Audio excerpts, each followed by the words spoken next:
I just got this iBUYPOWER computer from Costco. It's a pretty good deal. It says here 2 ways to take off the glass.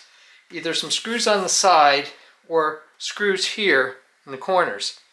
Well, this has neither of those, even though the same thing is in here. And you got to take this packing material out before you get anywhere else.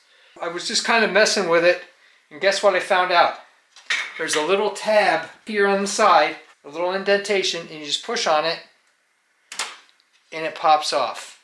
Here's another picture of this groove here, and you just put your fingers in there carefully, push on it,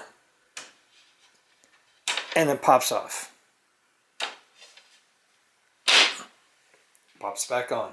And there's 2 little, I don't know what you call them, just things that it connects to. So all you have to do is pop that off, take out that piece of ridiculous instruction that doesn't even go with this computer,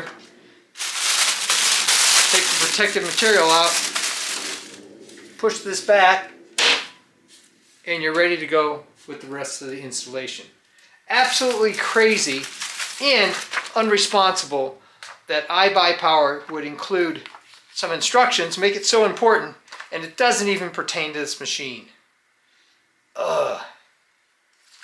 And it's just as easy as putting your fingers in there, hold the screen so it doesn't pop out. It pops out just like that. And there's 2 grooves on the bottom here that you just push back in. And a light tap and it's right back in case. Great design. Doesn't relate at all to these instructions that are so important. So quick video on this just because I got really frustrated trying to figure this one out, and if I can help anybody from going through the same situation, then good for all.